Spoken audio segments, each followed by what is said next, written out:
तो श्रीमद् भागवतम बहुत महत्वपूर्ण है। यदि हम भगवान के प्रति अपनी जो तीव्र आसक्ति है उसको जागृत करना चाहते हैं, इसलिए शास्त्र कहते हैं कि ऐसे भागवतम को नित्य रूप से चर्चा करने मात्र से या नित्य रूप से श्रवण करने मात्र से हरिर चित्तम समाश्रयेत, हरि के प्रति हमारा जो चित्त है वो बहुत दृढ़ता से लग जाता है। तो ऐसा ये जो भागवतम है कृष्ण कथा का स्टोर हाउस है या भंडार है। और वास्तव में व्यासदेव ने हमारे ऊपर असीम कृपा की है कि सारे वेद उपनिषद आदि सभी प्रकार के ग्रंथों का संकलन या प्रस्तुति करने के पश्चात असंतुष्टि उनको व्यक्त हुई और उन्होंने नारद मुनि का आश्रय लिया और नारद मुनि ने उनको देखने मात्र से कहा दिया कि आपने हरि का जितनी मात्रा में गुणगान करना चाहिए उनके नाम रूप गुण लीला धाम आदि का आपने नहीं किया है। तो इससे हम सबके जीवन में भी ये बहुत महत्वपूर्ण बात है कि हम सारे कार्यकलापों को करने के पश्चात भी पूर्ण संतुष्टि का अनुभव नहीं करते। क्यों? क्योंकि हम भागवतम का आश्रय नहीं लेते, भगवान के नाम रूप गुण लीला आदि को हम श्रवण नहीं करते जितनी मात्रा में करना चाहिए और अपने जिह्वा से उसका उच्चारण नहीं करते जितनी मात्रा में उसका करना चाहिए। इसलिए श्रील प्रभुपाद जी कहा करते थे कि मैंने इन ग्रंथों की रचना बेचने के लिए नहीं की है, मैंने इन ग्रंथों की रचना की है मेरे अपने भक्तों के लिए। और प्रभुपाद ने कई बार ये खेद व्यक्त किया है कि मैं देखता हूं कि जितनी मात्रा में मेरे ग्रंथों का अध्ययन मेरे भक्तों को करना चाहिए उतनी मात्रा में वो मेरे ग्रंथों का अध्ययन करते नहीं हैं। इसलिए श्रील प्रभुपाद जी चैतन्य चरितामृत के तात्पर्य में कहते हैं कि आध्यात्मिक बल यदि हमें चाहिए तो इन ग्रंथों का अध्ययन करना होगा, क्योंकि ये ग्रंथ भगवान के नाम रूप गुण लीला आदि के द्वारा भरे हुए हैं। और जब ऐसे ग्रंथों के माध्यम से कृष्ण का आश्रय लेते हैं तो हम जो हैं कृष्ण के प्रति तीव्र गति से आकर्षित हो जाते हैं। इसलिए चैतन्य चरितामृत में उक्ति आती है, श्रवणे दर्शने आकर्षये सर्वजन। यदि भगवान अपनी ओर आकर्षित करते हैं जीव को अपने श्रवणम के द्वारा और अपने दर्शन आदि के द्वारा, लेकिन हमें वो प्रयास करना पड़ेगा। इसलिए प्रभुपाद ने कहा कृष्ण का अर्थ है कर्षति इति कृष्ण आत्म पर्यंत, जो आत्म पर्यंत सर्व चित्तम हरति इति हरि, मतलब सारे जगत का चित्त तो हर लेते हैं, लेकिन आत्म पर्यंत का अर्थ है भगवान अपने नाम रूप गुण लीला के प्रति स्वयं आकर्षित हो जाते हैं। ऐसा महिमा भगवान के नाम रूप गुण लीला आदि का है। इसलिए कृष्ण जब बाल्यावस्था में थे ब्रज में, माता यशोदा की महिमा इतनी अद्भुत है। और ये जो लीला है ये करने का जो उद्देश्य है, इस लीला को भगवान ने प्रकट किया है, तो उसमें कई सारे कारण आचार्यों ने दिए हैं। उसका सबसे पहला महत्वपूर्ण कारण है यशोदा माता के यश का वर्धन करना। यशोदा माता की जो महिमा है सारे जगत को अवगत कराना, बस इस लीला का यही एकमात्र उद्देश्य है। तो ऐसी यशोदा माता कृष्ण के प्रति इतनी अधिक समर्पित है। भगवान जब शयन कर रहे थे तो प्रति रात्रि भगवान को रामलीला अलग अलग कथाएं सुनाया करते थे। और जब उन्होंने सुनाया कि एक राजा थे दशरथ, उनकी रानी थी, उनके कई पुत्र थे, उनमें से एक पुत्र राम थे, उनका विवाह हो जाता है और समय के साथ उनको वनवास में जाना पड़ता है, और उनकी जो भार्या है सीता उसका अपहरण होता है। तो कृष्ण को तो माता यशोदा ने ऐसे बेड पर लिटा दिया था और माता यशोदा उतने ही तन्मयता के साथ निमग्नता के साथ श्रवण करा रहे थे। और कृष्ण अपनी कथा के प्रति इतने आकर्षित रहते हैं, इसलिए तो नारद को कहते हैं यत्र गायन्ति मद भक्ता तत्र तिष्ठामि नारदः, कि जहां भक्तगण मिलकर कथयन्तश्च माम नित्यम, जहां भक्तगण मिलकर आपस में भगवान की चर्चा करते हैं और उसमें आनंद लेते हैं तो भगवान का वहां प्राकट्य हो जाता है। उसी को मंथन कहा गया है। तो ऐसे भगवान इतने निमग्न हो गए थे माता यशोदा से श्रवण करने के लिए। और जैसे ही माता यशोदा ने कहा कि एक असुर सीता माता को लेकर चला गया, भगवान कृष्ण जो बालक थे उसी बेड़ पर, ये इस लीला का वर्णन रूप गोस्वामी पद्यावली में अपने एक श्लोक में करते हैं। तो वो कहते हैं उसी क्षण भगवान उस बेड़ के ऊपर ऐसे खड़े हो जाते हैं और अपना हाथ ऐसे मानो बाण उन्होंने पकड़ा है। वो चिल्लाते सौमित्रे सौमित्रे क्वा धनुर क्वा धनुर, कि हे सुमित्रा नंदन मेरा धनुष कहाँ है, मेरा धनुष कहाँ है। इसको कहते हैं तन्मयता, भगवत कथा में समरस हो जाना, भगवत कथा में निमग्न हो जाना।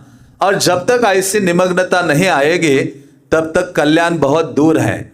इसलिए यह श्रवण कोई साधारण चीज नहीं है। श्रवण ऐसी वस्तु है जिसके द्वारा कृष्ण को वशीभूत किया जा सकता है, कृष्ण को अपने हृदय में बांधा जा सकता है। ऐसा शक्ति संपन्न साधन है कृष्ण कथा का श्रवण करना।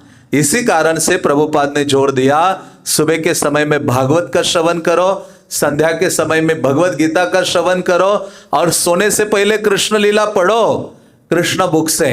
तो क्या होगा, कृष्ण हमारे चित्त में, हमारे हृदय में स्थापित हो जाएंगे।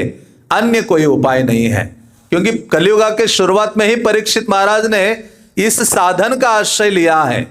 तो इसलिए हमारे लिए कोई नया साधन नहीं है। ये जो साधन सर्व सिद्धि प्रदान करने वाला है, उसी साधन को बहुत गंभीरता से और बहुत दृढ़ता से और ईमानदारी से पकड़ना होगा। केवल दिखाने के लिए श्रवण नहीं है, इस भावना से श्रवण होना चाहिए कि मेरे अपनी शुद्धि की आवश्यकता है, क्योंकि इस जगत मृत्युमय जगत में जो डाला गया है, हाँ, यत्र मृत्यु परस्परम, हम मृत्यु को देख रहे हैं। मक्खियां मर रही है, चिटियां मर रही हैं, आसपास के लोग मर रहे हैं। गाड़ी से पैदल जाओ तो गाड़ी में मर रहे हैं, फ्लाइट से जाओ तो वो गिर रहा है, जहाज से जाओ तो वो डूब रहा है। मतलब इतना मृत्युमय जगत को हम देख रहे हैं, सुन रहे हैं, लेकिन फिर भी हमारे हृदय में वो तीव्रता है, वो लालसा है, वो दृढ़ता है, जागृत नहीं हो रही है। और वो जागृत होती है भक्तों के संग में, और दूसरा है ग्रंथों का अध्ययन करने में। क्योंकि ग्रंथ क्या करते हैं, आसक्ति की गांठ का छेदन करते हैं, और जिसके द्वारा हम आध्यात्मिक जीवन में बहुत गंभीर हो जाते हैं। तो ऐसे जो भगवान हैं, जो श्रीमद् भागवतम से अभिन्न है, हाँ, वो स्वयं भागवतम को श्रवण करते हैं चैतन्य महाप्रभु के रूप में, और कृष्ण के रूप में भी श्रवण की लालसा कई उनके लीलाओं में हमें प्राप्त होती है। तो ऐसे भगवान कृष्ण अति मधुर है। वल्लभाचार्य ने तो इस शब्द के ऊपर एक बड़ा स्तोत्र लिख दिया, मधुराष्टकम लिख दिया, हाँ, कि हे प्रभु आप तो सभी प्रकार से मधुर हैं। आपकी लीला मधुर है, आपके गुण मधुर है, धाम मधुर है, वेणु मधुर है, आपके आधर मधुर है, सभी चीजों का। इसलिए कृष्ण ये माधुर्यमय है। इसी कारण से भगवान के जो 64 गुण हैं उनमें रूप गोस्वामी कहते हैं 4 बहुत महत्वपूर्ण है। और वो रूप माधुरी, हाँ, वेणु माधुरी, प्रेम माधुरी और है लीला माधुरी। तो ये विशेष 4 गुण भगवान कृष्ण के अतिरिक्त अन्य किसी उनके अवतारों में नहीं पाए जाते। तो ऐसा जो लीला माधुर्य है जो केवल भगवान प्रकट करते हैं ब्रज में, और इस ब्रज की लीलाओं के द्वारा हमारे चित्त को उनकी ओर आकर्षित करना चाहते हैं। और इसलिए यह प्रयास है, प्रतिदिन हमें सोचना चाहिए कि कृष्ण की ओर मेरा आकर्षण जागृत हो रहा है या नहीं हो रहा है। कितना अधिक आकर्षण इंद्रिय तृप्ति के प्रति, भोगों के प्रति, इस संसार का जो मान सम्मान आदि के प्रति मेरा यह आकर्षण बढ़ रहा है। तो इसलिए हमें जानना चाहिए कि जीवन की परम सिद्धि यही है, कृष्ण के प्रति आकर्षित हो जाओ मैं। जिस प्रकार से एक चुंबक या लोहा चुंबक की ओर आकर्षित हो जाता है, उसी प्रकार से कृष्ण की ओर हम खींचे चले जाने चाहिए। कृष्ण की ओर आकर्षित होने का अर्थ है कि स्वाभाविक रूप से हृदय में हरि नाम करने की इच्छा हो, स्वाभाविक रूप से भागवतम को खोलने की इच्छा हो, स्वाभाविक रूप से कृष्ण कथा श्रवण करने के लिए दौड़ने की इच्छा हो, स्वाभाविक रूप से धाम के लीला स्थलियों का दर्शन करने की इच्छा हो। वो है कृष्ण के प्रति आकर्षण। हमारा आकर्षण तो है भगवान का जो कृपामय रूप है प्रसादम, उसके प्रति तो हमारा आकर्षण है, लेकिन वो पहली सीढ़ी है, उससे आगे बढ़ना है। तो इसीलिए ये जो ग्रंथावली है इसको बहुत गंभीरता से लेना होगा। जो श्रील प्रभुपाद ने हमें इतना कष्ट उठा के दिया है, एक भी दिन हमारे जीवन में नहीं जाना चाहिए जिस दिन हम प्रभुपाद का ये जो भंडार है, ये रत्न है, ग्रंथ रत्न, उसका अध्ययन ना करे या उसको ना पढ़े। तो ऐसे भगवान सर्व आकर्षक है, माधुर्यमय लीलामय भगवान है। और उनकी सभी लीलाओं में ये जो विशेष लीला है दाम बंधन लीला, ये बहुत बहुत महत्वपूर्ण है। ये ऐसी लीला है जिस लीला का गुणगान भक्तगण 1 महीना करते रहते हैं। यह ऐसा उत्सव मनाते हैं। यशोदा माता ने बांधा भगवान को, इसका बाकी कोई लीला का वर्णन किसी 1 महीने के लिए गाया नहीं जाता, उत्सव नहीं मनाया जाता। लेकिन एकमात्र भागवत की यह ऐसी लीला है दाम बंधन, जिसका गुणगान 1 महीना भर करते हैं और उसका गान भी करते हैं।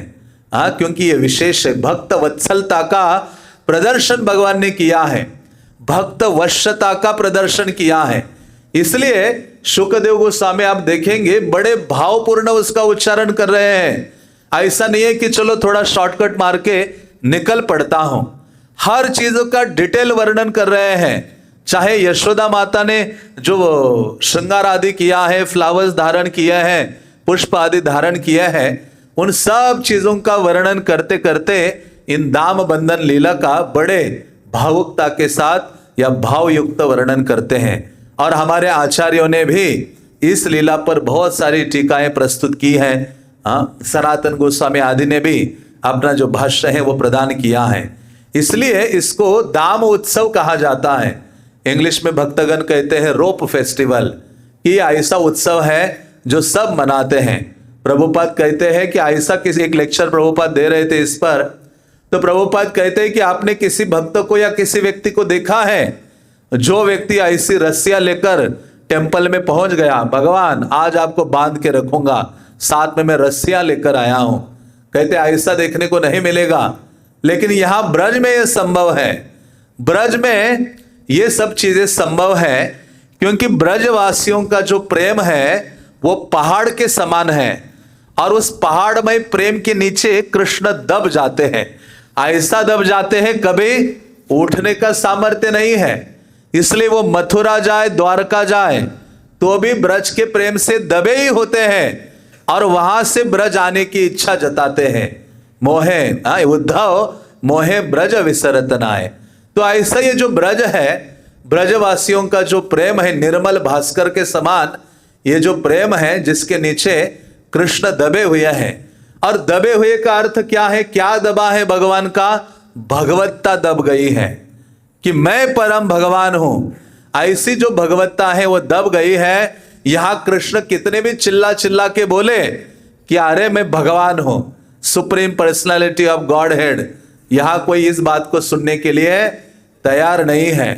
ऐसे ही एक घटना हुई थी। यहां तो भगवान का जो संबंध है वो मूल रूप से, प्राथमिक रूप से रसों के साथ है।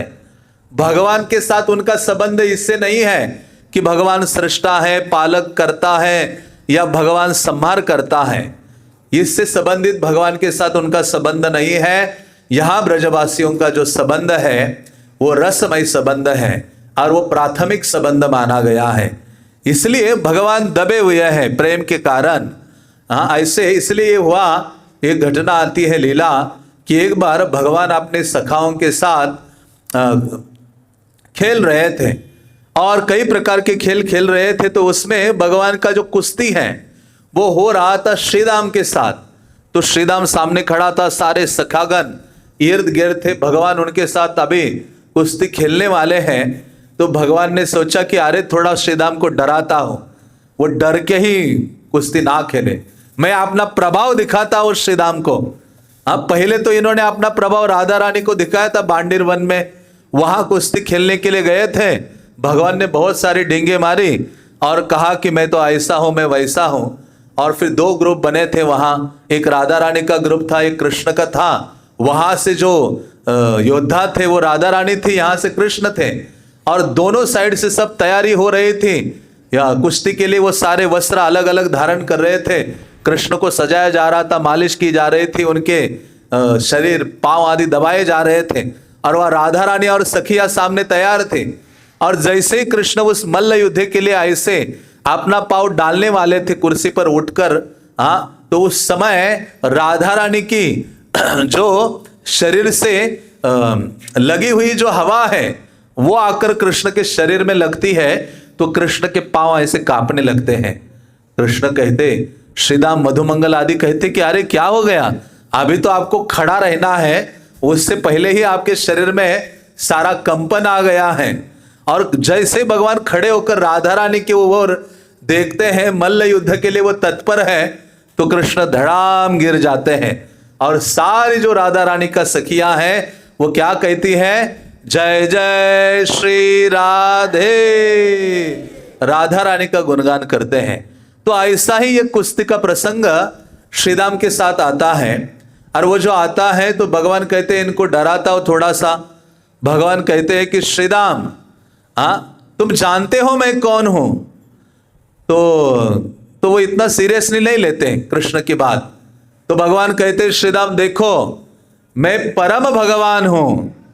तो श्रीदाम ना, ये जैसे भगवान ने बात बोली तो जो श्रीदाम है वो क्या करते हैं, हंसने लगते हैं। वो कहते हैं कि कृष्णा, आपको कोई सबसे अच्छा अंदर और बाहर जानने वाला कोई है तो मैं हूं। कहते हैं कि मैं आपको जानता हूं और आप कहते हो कि आप भगवान हो। जैसे भगवान ने बोला कि मैं भगवान हूं, सारे सखागण जोर जोर से हंसने लगे। अरे कितना जोक मारते हो, कुछ थोड़ा ठीक ठाक बोला करो कि आपने आपको भगवान कह रहे हो। तो भगवान ने कहा, अरे मेरा तो मजाक उड़ रहा है यहाँ, मैं तो सही में भगवान हूं और ये कोई मेरे सखागण मानने के लिए तैयार नहीं है। तो भगवान सोचते थोड़ा सा प्रूफ देता हो इनको, मैं बताता हूं कि मैं भगवान हूं और आगे भी रहूंगा। तो उन्होंने कहा, आप सब भूल गए हो, मैं छोटा सा था तो पूतना को मारा था, अघासुर को मारा था, और 7 साल की आयु में जब हुआ तो मैंने गोवर्धन को अपने उंगली पर धारण किया था। जैसे ये बोला तो सखागण और हंसने लगे। वो लोटपोट होकर चिल्लाने लगे कि अरे क्या बोल रहे हो कि तुमने ये किया है। कहते, हम जानते तुम कितने डरपोक हो। वो कहने लगे, श्रीराम कहने लगे कि मुझे नहीं लगता कि आपने किया है। कहते हैं कि हमने तो सुना है बाल्यकाल में जब वो पूतना आए थे तो उस समय माता यशोदा ने बहुत योग्य ब्राह्मणों को वहां रखा था, और वो जो ब्राह्मण है ऐसे शक्ति संपन्न शक्तिशाली मंत्रों का उच्चारण किया। उन मंत्रों के उच्चारण के कारण वो जो पूतना है वशीभूत होकर गिर पड़ती है और मृत्यु को प्राप्त होती है। और तुम कहते हो तुमने मारा है, संभव नहीं है। वो कहते आगासुर को मैंने मारा है। तो श्रीराम कहते हैं, आगासुर, अरे आगासुर के शरीर में हम पहले गए थे। तुम डरपोक पीछे से आ रहे थे, हम पहले गए, हमने जाकर उसको मारा और बाद में तुम आए और सारा क्रेडिट तुमने ले लिया। और वो कहते को मैंने आगासुर को मारा। फिर कहने लगे कि गोवर्धन को मैंने उठाया है। तो कहते हैं गोवर्धन को उठाया नहीं है, गोवर्धन तो हवा में तैर रहा था। कैसे तैर रहा था? क्योंकि उसकी पूजा इतनी की थी, ब्रजवासियों ने इतना उसको भोग लगाया था, उसकी सेवा की थे, इसलिए गोवर्धन ने सोचा कि मैं थोड़ा तैर जाता हूं। और तुम चले गए अपनी उंगली ऐसे टिकाने के लिए, बस ऐसी उंगली खड़े थे, आपने उठाया नहीं है। तो भगवान आश्चर्यचकित हो जाते हैं। भगवान कहते हैं, ये ब्रज में मेरी जो भगवत्ता है, मैं यहां जितना मर्जी स्थापित करने का प्रयास करूं कि मैं परम भगवान हूं, वो संभव नहीं है। सारे ब्रजवासी मुझे झूठा स्थापित कर रहे हैं। तो सारा त्रिभुवन जानता है कि भगवान परम भगवान है, लेकिन ब्रज नहीं जानता कि कृष्ण भगवान है। ब्रज जानता है कि ये मेरे सखा हैं, ये मेरा पुत्र है, ये मेरे पति हैं, इस भावना से जानते। इसलिए ऐसा जो ब्रजवासियों का प्रेम है वो बांध देता है। सखा शुद्ध सख्य करे स्कंद आरोहण, तुम्ही कोन बड़ा लोका तुम्ही आमी सम। भगवान को कहते, भगवान कहते हैं, मेरे सखा कहते, अरे तुम कौन से बड़े व्यक्ति हो। वो भगवान के कंधे में चढ़ जाते हैं। तो इस प्रकार से माता मोरे पुत्र भावे करे न बंधन, अति ही न ज्ञान करे लालन पालन। कहते माता भी मुझे समझती कि तो अज्ञानी बालक है, हाँ, ये जानता नहीं अपने हित अहित के बारे में, इसलिए पुत्र भाव मेरे प्रति रखती है और मेरा लालन पालन करती है और मुझे बांध देती है। तो इस प्रकार से जो ब्रजवासियों की प्रीति है वो अद्भुत है। इसी कारण से भगवान कहते हैं इस लीला के माध्यम से भक्त वशतः अहम भक्त पराधीनो नहीं स्वतंत्र इव द्विजः, कि हे ब्राह्मण, भगवान कहते हैं अम्बरीश महाराज की उस लीला में कि मैं स्वतंत्र नहीं हूं, मैं भक्त के अधीन हो गया हूं, मैं पराधीन हूं।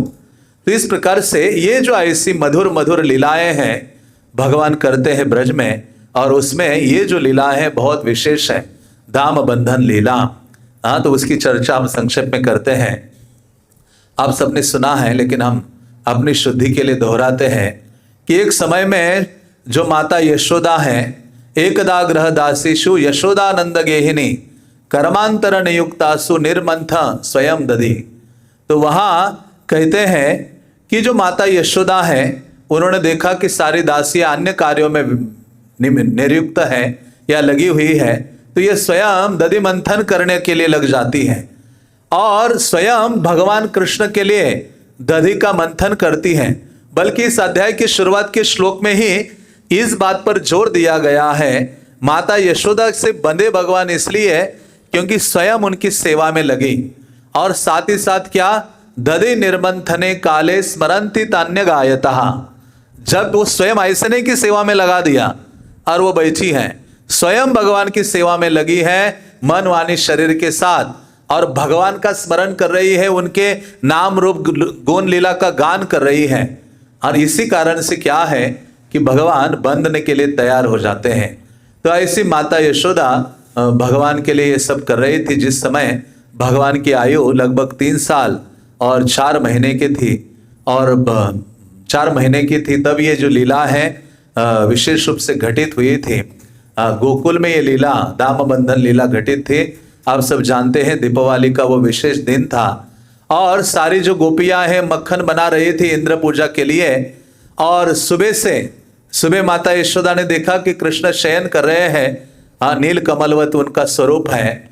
उन्होंने सोचा कि मैं अभी जल्दी दूध का मक्खन बनाती हूँ ताकि कृष्ण को मैं प्रदान करूंगी। और उस दिन बलराम और रोहिणी माता और ये सब तैयार होकर वो चले गए थे उपनंद के घर में, और केवल माता यशोदा यहाँ थी, नंद महाराज भी बाहर थे।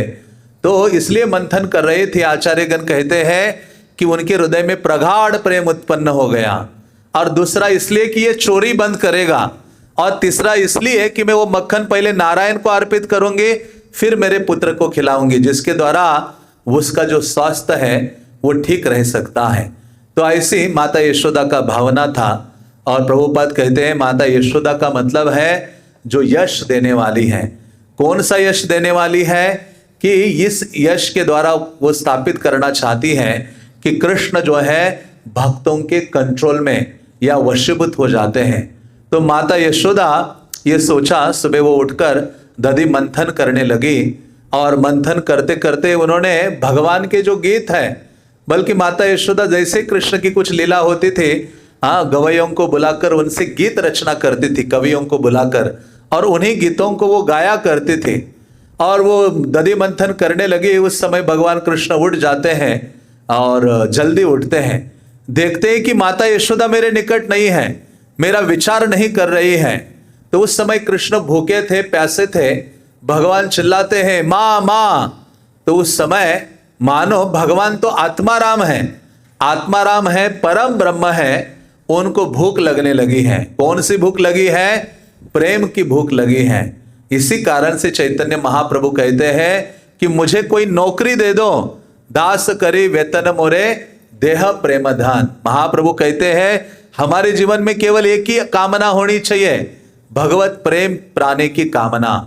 हाँ, तो ऐसे भगवान भी प्रेम के भूखे हैं। हाँ, इसी कारण से वो आत्मतुष्ट होने के बावजूद भी वो प्रेम चाहते हैं। हाँ, इसलिए वो उठते हैं और जाते हैं जहां माता यशोदा मंथन कर रही थी, जो चर्निंग रॉड था उसको जाकर भगवान पकड़ते हैं, और जैसे पकड़ते हैं उनको रोक देते हैं और कहते हैं कि मुझे दुग्ध पान कराओ। तो आचार्यगण कहते कि क्यों रोकते, क्यों? वो दधि मंथन पकड़ा भगवान ने, वो जो डंडा है इसलिए पकड़ा। भगवान कहते कि अरे सारे शास्त्रों का मंथन करने के बाद ये जाना जाता है, वेदेच सर्वेर अहम एव वेद्य। तो ये मंथन करना छोड़ दो, तुमने ऑलरेडी मुझे पा लिया है। व्यक्ति सारे शास्त्रों को पढ़ के उसके बाद समझता है कृष्ण परम भगवान है। भवनाम जन्म नामंते ज्ञान मानमा प्रपद्यते वासुदेव सर्वमिति स महात्मा सुदुर्लभ। तो भगवान कहते हैं कि अरे बड़े बड़े ज्ञानी आदि के लिए वो सब चीजें हैं, तुमने तो मुझे प्राप्त कर लिया है। तो इसलिए तुम्हें आवश्यकता नहीं है मंथन आदि करने की। तो जैसे भगवान ये मानो बोल रहे थे, माता यशोदा के स्तनों से दूध बहने लगता है और माता यशोदा भगवान को स्तनपान कराती हैं। तो माता यशोदा की जो गोद है, आचार्यगण कहते हैं भगवान की वो प्रॉपर्टी है। सबसे अधिक आनंद भगवान कहाँ अनुभव करते हैं? तो माता यशोदा की गोद में बैठकर अपनी माता से आदान प्रदान करने में वो आनंद अनुभव करते हैं। तो आप जानते हैं उसी समय जो दूध रखा गया था चूल्हे के ऊपर, वो उबलने लगता है और माता यशोदा दौड़ने लगती हैं। और दौड़कर, क्योंकि वो देखती है कि ये जो दूध है वो कृष्ण के लिए ही है, लेकिन कृष्ण यहाँ स्तनपान कर रहे थे, माता यशोदा उनको नीचे रखती हैं और दौड़कर चली जाती है। उसी समय कृष्ण बहुत गुस्सा हो जाते हैं और इसलिए गुस्सा होकर भगवान कहते हैं कि मैं अभी आपको पाठ पढ़ाऊंगा। तो इसलिए भगवान क्या करते हैं, एक पत्थर का टुकड़ा या कंकड़ कुछ लेकर जो माता यशोदा दधि मंथन कर रही थे उसको तोड़ते हैं और वहां से दौड़ने लगते हैं। तो माता जो यशोदा है वो, क्योंकि आचार्यगण ये भी बात कहते हैं कि जो दूध उबल रहा था वो सोच रहा था कि अरे कृष्ण की सेवा में मैं उपयुक्त नहीं हो रहा हूं, ऐसे जीवन का क्या लाभ यदि मैं कृष्ण की सेवा नहीं कर पाऊंगा, इससे अच्छा है मैं आत्महत्या करता हूं, आग में आत्महत्या, अपने आप को जला डालता हूं। तो इसलिए वो दूध जो है उस पात्र से ऐसे कूदने जा रहा था, लेकिन माता यशोदा उसको बचाने के लिए जाती है। क्योंकि आध्यात्मिक जगत में हर चीज चेतन है। प्रभुपाद एक तात्पर्य में लिखते हैं, एक अच्छा प्रसंग लिखते हैं। प्रभुपाद कहते हैं कि माता यशोदा जब चूल्हे के ऊपर राइस बनाने के लिए रखती है, तो उस समय माता यशोदा राइस को बनाने के लिए चूल्हे पर चढ़ाती है और आंगन में जाती है बाकी कुछ कार्य करने के लिए। जब आंगन में जाती है तो आंगन से ही आवाज देती है कि अरे राइस तुम तैयार हो गए। तो राइस बोलता है आई एम रेडी नाउ, मैं अभी तैयार हूं, आप अंदर आ जाओ। तो प्रभुपाद पास्ट टाइम लिखते हैं। तो इस प्रकार से आध्यात्मिक जगत में हर चीज चेतन है और हर चीज कृष्ण की सेवा करना चाहती है। तो उस समय भगवान जब दौड़कर चले गए तो माता यशोदा आती, देखती कि इसने तो बहुत बड़ा कांड किया है। तो माता यशोदा सोचती कि इसको अभी पाठ पढ़ाती हूँ, अच्छे से दंडित करती हूँ। तो माता यशोदा एक छड़ी लेकर, मतलब अभी तक माता यशोदा ने कभी छड़ी उठाई नहीं थी कृष्ण को मारने के लिए। छड़ी क्या है वो भगवान ने देखी भी नहीं थी, माता यशोदा का गुस्सा भी नहीं देखा था। और जब माता यशोदा निकल गई और भगवान को जब देखा कि भगवान और किसी चीज पर चढ़कर और माखन चुरा रहे हैं, तो उनके पीछे वो दौड़ने लगती हैं। और जब छड़ी देखती है तो कृष्ण सोचते हैं कि आज माता यशोदा बहुत सीरियस है, कि उन्होंने सोचा अभी रूम के अंदर रहूंगा तो ये मेरी बहुत पिटाई करेंगी, उससे अच्छा मेन गेट की ओर दौड़ने लगे। जो महल का मेन गेट था वहां दौड़ने लगे और मेन गेट से बाहर जाओ। भगवान सोचने लगे पब्लिक में जाऊंगा तो पिटाई थोड़ी कम होगी, माता यशोदा डरेगी। तो इसलिए वो जैसे भगवान बाहर आए और माता यशोदा उनके पीछे पीछे थी और फिर भगवान दौड़ रहे थे, माता यशोदा उनके पीछे दौड़ रही थी, सारी जो गोपिकाएं वो इकट्ठा हो रही थी। तो उस समय अंततः भगवान को वो पकड़ लेती है और जैसे ही पकड़ती है भगवान की आंखों से आंसुओं की धारा बहने लगती है। और ये दृश्य कुंती माता भी देख रही थी। तो जब आंखों से आंसू धारा बहती है तो आज ऐसी चीज थी, भगवान सोचते हैं कि जब मैं रोता हूं तो हमेशा अपने साड़ी के द्वारा वस्त्र से मेरे आंखें पोंछती हैं, लेकिन आज वो क्या कर रही है, अपने हाथ से पोंछ रही है ऐसे, और एक हाथ में छड़ी ली हुई है। तो भगवान अत्यधिक डरे हुए थे। फिर वो छड़ी उन्होंने डाल दी और फिर उन्होंने सोचा कि मैं इसको क्या करती हूँ, बांधती हूँ। तो वो कहने लगे, डांटने लगे कि अरे बंदर प्रेमी, अरे घर के लुटेरा, ऐसे बहुत सारे शब्द बोले। भगवान को लालची हो तुम। उन्होंने कहा मैं आपको आज बांध देती हूं। मतलब जिनसे महाकाल डरते हैं, यमराज डरते हैं, सारा जगत डरता है, वो आज खुद इतने डर रहे थे केवल अपनी माता से। और माता ने अपनी छड़ी फेंक कर कहा कि मैं तो तुम्हें एक अच्छा व्यक्ति बनाना चाहती हूँ। इसलिए बनाना चाहती हूँ क्योंकि आगे चलकर तुम पुरुषोत्तम बनोगे और जगन्नाथपुरी में जाकर क्या करोगे, बैठोगे वहां जाकर पुरुषोत्तम के रूप में और सबको अपना दर्शन प्रदान करोगे। तो इस प्रकार से माता यशोदा भगवान को दंडित करती हैं और भगवान को फिर बांधने के लिए तत्पर हो जाती हैं। और कितना वर्णन आता है कि माता यशोदा जितना प्रयास कर रही थी बांधने के लिए और रस्सियां उन्होंने लाई, फिर भी नहीं बांध पा रही थी। आचार्यगण कहते हैं कि सारी जो गोपिकास थी उनको भेज दिया, उनके घरों में जितनी रस्सियां थी वो लाई गई। इतना नहीं, आचार्यगण कहते हैं कि 9 लाख गायों की रस्सियां भी लाई गई और उन सबसे बांधा जा रहा था, लेकिन भगवान बंधे नहीं जा रहे थे और माता बहुत प्रयास कर रही थी। इसलिए इन श्लोकों में वर्णन आता है कि 2 जो उंगलियां हैं वो कम पड़ रहे थे, जिनके बारे में हम सुनते हैं।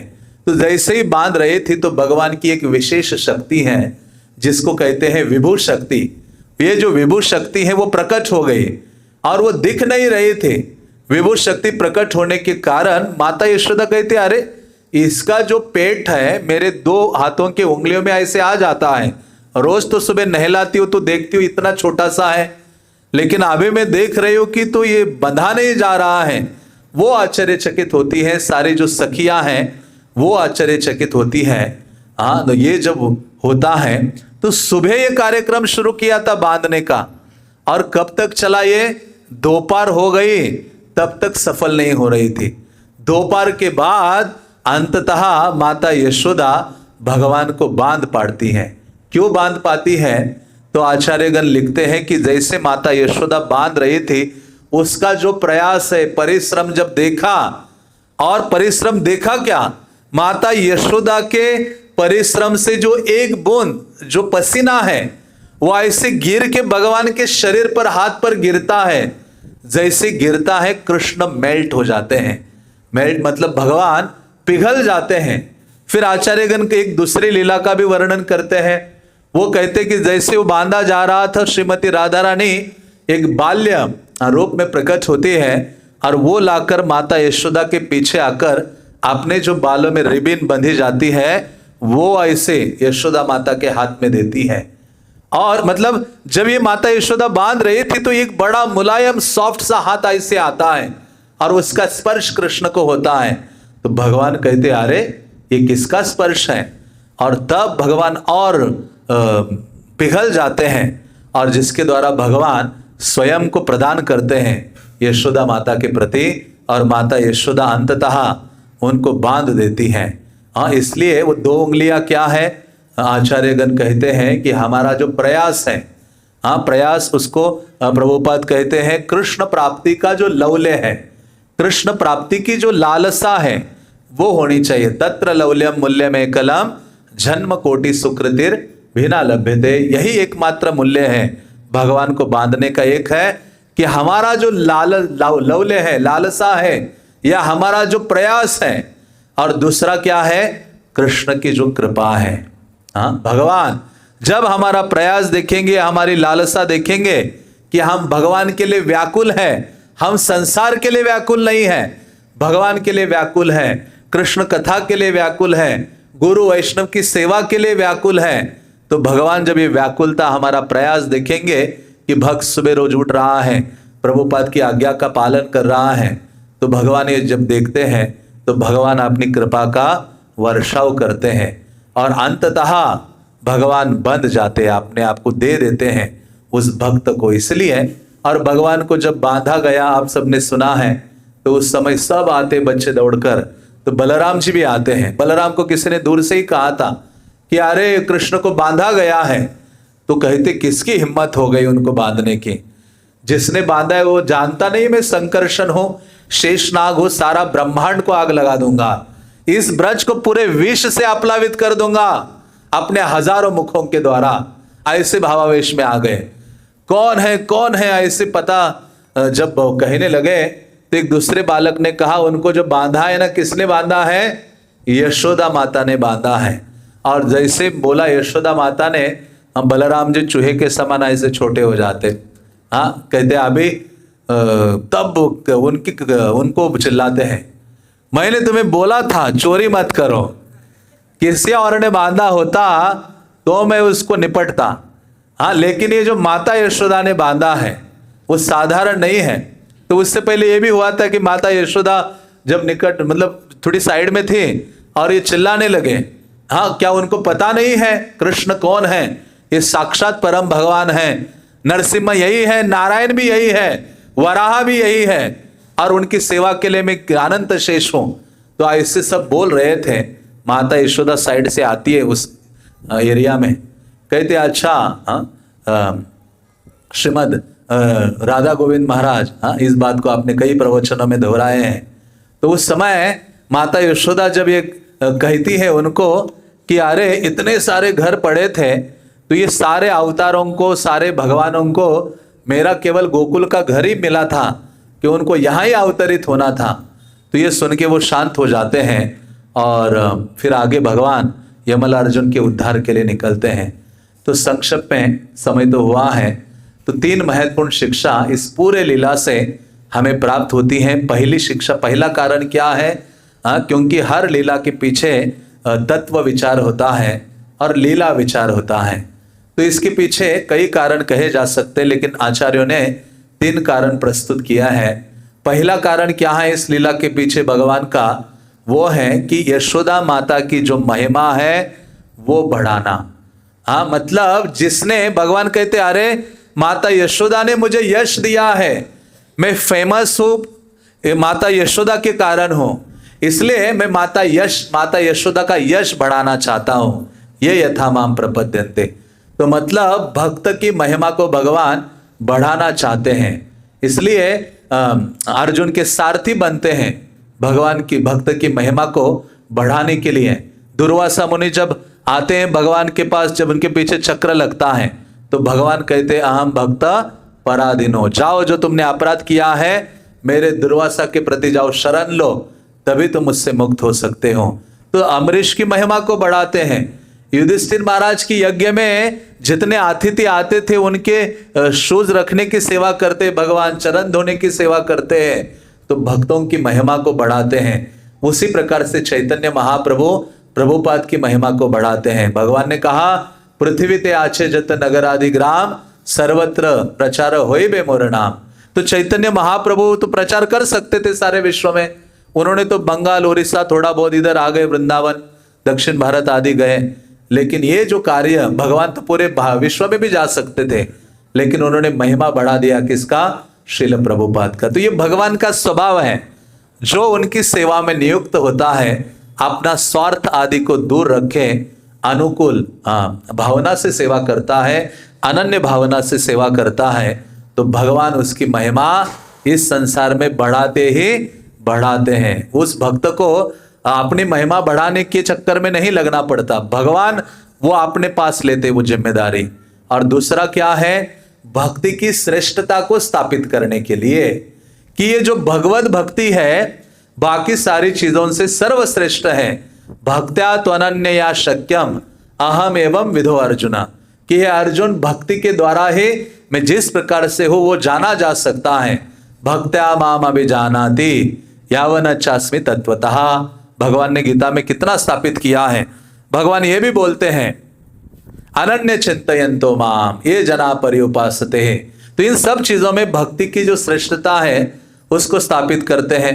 फिर भगवान ये भी कहते हैं न मे भक्ता प्रणश्यति, वो जो अनाउंसमेंट था वो भगवान कर सकते थे कि मेरे भक्त का नाश नहीं होता है, लेकिन अर्जुन तुम बोलो, क्योंकि तुम्हारे मुख से जब निकलेगा तो उस चीज की मैं रक्षा कर सकता हूं। हाँ, तो इसलिए भगवान ने गीता में कितनी बार बोला यो में भक्ता, ये यो मद भक्त समय प्रिया। तो हर समय भगवान ने जो भक्ति की महिमा है, श्रेष्ठता है, उसको स्थापित किया है। 12वें अध्याय में भगवान ने कहा है तेषाम अहम समुद्धरता मृत्यु संसार सागरात, भक्तों को ही संसार सागर से मैं उठाता हूं। अपने धाम ले जाता हूं। तो दूसरी चीज थी भक्ति की श्रेष्ठता को स्थापित करने के लिए ये दाम बंधन लीला भगवान प्रकट करते हैं। और तीसरा कारण क्या था? भक्त के शब्द की रक्षा करने के लिए। भक्त कोई शब्द दे देता है, भगवान उसकी रक्षा के लिए, उसको निभाने के लिए तत्पर हो जाते हैं।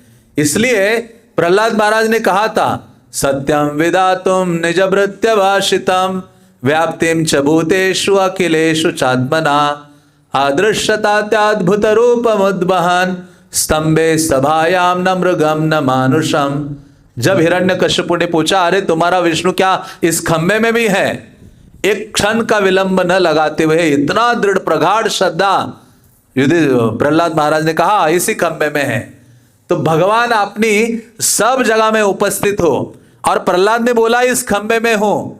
हाँ, भगवान, अरे मैं तो तुरंत उस खंबे में घुस गए और अब बाहर आ जाते हैं। हाँ, न मृगम न मानुषा, न मृग न मानुष के रूप में। तो केवल प्रहलाद महाराज के वचनों की रक्षा करने के लिए उसी प्रकार से ये दाम बंधन लीला इसलिए भी करते हैं। नारद ने कहा था, नल कुंवर को तुम वृक्ष बनोगे नंद महाराज के आंगन में, वो उद्धार करेंगे भगवान आपका। इसलिए बांधे गए थे, लेकिन इतना बोझ खींच खींच कर चले गए। किसके लिए? अरे वचन दिया था मेरे भक्त नारद ने, उनके वचनों की रक्षा करने के लिए भी ये दाम बंधन लीला भगवान करते हैं। और मतलब शास्त्रों भरे पड़े हैं, भक्त कुछ बोलता है, भगवान उस वचनों को साबित करने के लिए तत्पर होते हैं। भीष्म ने प्रतिज्ञा की, आज मरेगा अर्जुन, नहीं तो कृष्ण को क्या करना पड़ेगा? आपने प्रतिज्ञा तोड़नी पड़ेगी। तो इसलिए तो भीष्म इतने खूंखार हो गए, इतना युद्ध करने लगे। भगवान ने सोचा आज खैर नहीं है मेरे पीछे जो अर्जुन है, तुरंत कूद पड़ते हैं, रथ का पहिया उठाते मारने के लिए, तो तुरंत शरणागत हो जाते भीष्म जो है।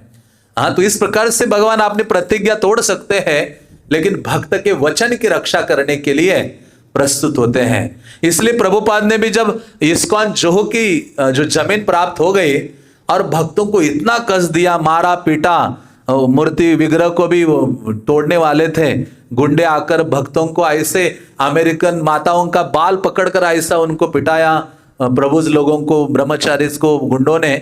और वो जो मालिक था उसने पैसा भी ले लिया प्रभुपाद से, कई लाख हड़प लिया और अभी का जगह खाली कर दो। हाँ, तो इतना कुछ हो रहा था। बहुत बार प्रभुपाद ने विनम्रता दिखाई।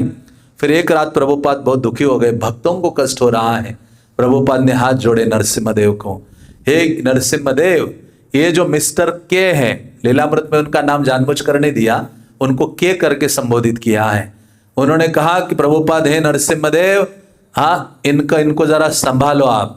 जैसे बोला संभालो, दूसरे दिन ही उनका अंत हो जाता है। हाँ, शरीर छोड़ना पड़ता है उस व्यक्ति को। तो भगवान भक्त के वचन की रक्षा के लिए कुछ भी कर सकते हैं। महाराष्ट्र में जो भगवान विट्ठल है, हाँ, जो पुंडलिक थे, माता पिता की सेवा कर रहे थे, महान वैष्णव थे, भगवान प्रकट हो गए, आए तो देखा कुछ नहीं, एक ईंट पड़ी थी। उन्होंने ऐसी ईंट फेंक दी, कहा भगवान ईंट पर खड़े हो जाओ। हाँ, कितने युगों से, युगे 28 विटेवरी उभा, ऐसे बोला गया है कि 28 युगों से कृष्ण उस ईंट के ऊपर अभी तक खड़े हैं, केवल भक्त की जो वाणी है उसको स्थापित करने के लिए। द्रौपदी को कहा था कि हे द्रौपदी, मैं तुम्हारे सम्मान की सदैव रक्षा करूंगा। हाँ, तो इसलिए और हमेशा उनके सम्मान आदि की रक्षा करने के लिए भगवान दौड़ते हैं। और अर्जुन ने भी जब कहा था कि अरे शाम तक जयद्रथ को मारूंगा और नहीं मार पाया तो मैं क्या करूंगा? अग्नि में प्रवेश करूंगा। तो अर्जुन की रक्षा करने के लिए उन्होंने बोला है कि शाम तक उसको मारने वाला हूं। तो सब जो कौरव है उनको छुपा देते हैं और भगवान जानबूझकर अपने सुदर्शन के द्वारा सूर्य को ढक देते हैं। संध्या होती है, सबको लगता है कि अभी संध्या होती है तो युद्ध विराम हो जाता है।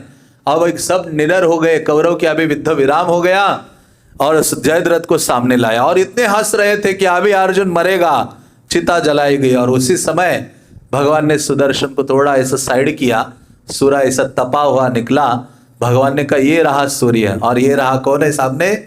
जयद्रथ है। हाँ, तो भगवान ऐसे हैं। इसलिए आप देखते हैं साक्षी गोपाल का उदाहरण भी आता है। वहां साक्षी गोपाल वो छोटे ब्राह्मण को बोला, कौन साक्षी देने वाला है? वो कहते वृंदावन में है, हमारे साक्षी देने वाले कृष्ण हैं। वो वो आएंगे इधर साक्षी देने के लिए। जैसे उसने बोला ब्राह्मण ने, भगवान वृंदावन ने सोचने लगे अभी मुझे चलना पड़ेगा। कहते उन्होंने बोला, वचन दिया है मेरे भक्त ने कि वो आएंगे चल चल के यहाँ साक्ष्य देने के लिए। तो भगवान वृंदावन से कृष्ण निकल पड़ते हैं, दक्षिण भारत जाते हैं साक्ष्य देने के लिए। तो ऐसे हजारों उदाहरण हैं, नरसिम्हा मेहता के जीवन में भी आता है। हाँ, जब कोई यात्री जा रहे थे द्वारका तो उनको धन था 700 रुपये साथ में, तो कहा कि अरे रास्ते में कोई चुरा लेगा तो यहाँ आपके गांव में कोई है जो ये धन ले ले, हमें एक पर्ची बना के दे दे, द्वारका में जाए और द्वारका में हम वो प्राप्त करें किसी के द्वारा। तो सब लोगों ने मजाक उड़ाकर कहा कि एक भक्त है नरसिम्हा मेहता, उनके पास जाओ। तो वो वैसे ही उनके पास धन होता नहीं था, तो ये आए लोग यात्री 700 रुपये की, ये ले लीजिए, आप चिट्ठी बना के दीजिए, हमने सुना है कि आपके बहुत पहचान वाले लोग हैं वहाँ सेठ लोग द्वारका में, हम द्वारका यात्रा जा रहे हैं, तो आप ये चिट्ठी लिख के देंगे तो हम वहाँ पैसे हमें प्राप्त हो जाएंगे, ये कैश आप यहाँ ले लीजिए। तो उन्होंने सोचा अरे उनको वैष्णवों को द्वादशी था, वैष्णवों को खिलाना था, धन नहीं था। वो कहने लगे भगवान ने व्यवस्था की है। उन्होंने कहा चलो ठीक है, धन ले लिया और एक लेटर लिखा द्वारकाधीश के नाम पर। और नाम क्या लिखा भगवान का? श्यामल शाह सेठ, कि भगवान आप सेठ जी हो द्वारका में, ये लोगों ने यहाँ कैश डिपॉजिट किया है, ये लोग जब द्वारका पहुंच गए तो कैश दे दीजिए उनको। तो ये चिट्ठी ले लिया वो पत्र और निकल पड़े यात्रीगण। जैसे गए तो वहां ढूंढने लगे पूरे द्वारका में श्यामल शाह सेठ कौन है। तो किसी ने कहा अरे आज तक श्यामल शाह सेठ नाम का व्यक्ति हमने द्वारका में सुना नहीं। तो लेकिन एक कोने में देखा एक मुंशी जी बैठे थे, भगवान बैठे थे। भगवान ने कहा अरे हे गरुड़, जरा तुम मुंशी बन जाओ और मैं बैठता हूँ यहाँ सेठ जी की तरह। आप देखेंगे पश्चिम द्वार में उतरेंगे, गोमती के तट पर आज भी बहुत सुंदर विग्रह है भगवान के, द्वारकाधीश इसी नाम से है। तो ये जब पहुंचे उन्होंने कहा आप श्यामल शाह सेठ हैं? भगवान कहते हाँ, सेठ के रूप में बैठे। कहते अच्छा, वो आपका वो जो पहचान वाला व्यक्ति है जूनागढ़ में नरसिम्हा मेहता, हाँ उसने ये दिया है, ये हुंडी आप लीजिए और आप धन दे दीजिए। तो भगवान ने तुरंत, हाँ जो बैठे थे मुंशी, जो उनके पास कैशियर, गरुड़ जी को कैशियर बनाया था, उन्होंने तुरंत 700 रुपये दिए और ये कहा। तो भगवान कहते हैं कि नरसिम्हा मेहता ने जो बोला था उसके लिए देखो मुझे सेठ जी भी बनना पड़ा है। तो ये जो कारण है इस तीसरा, कि भक्त की शब्द की रक्षा करते हैं। तो ऐसी अद्भुत अद्भुत लीला है, जीवन में परम आनंद इसी में है कि भगवान की लीला आदि को बार बार सुने, बार बार भक्तों के बीच में चर्चा करे और बार बार क्या करे, अपने मन में उसका मनन करते रहे। तो क्या होगा कि मृत्यु के अंत में यही चीजें हमें आनंद प्रदान करेगी और भगवान का जो स्मरण है वो बहुत सरल हो जाएगा, क्योंकि सारे प्रयासों का उद्देश्य है अंते नारायणः स्मृति। तो प्रभुपाद ने वो अवसर हम सबको प्रदान किया है और हम सबसे अधिक भाग्यशाली हैं कि हम श्रील प्रभुपाद के आश्रित हैं, उनके चरणों के निकट हैं। केवल हमें थोड़ा सा प्रयास करना है और उस थोड़े से प्रयास से हम कृष्ण प्राप्ति सरलता से कर सकते हैं। हरे कृष्णा कृष्णा कृष्णा हरे हरे, हरे राम राम राम हरे हरे।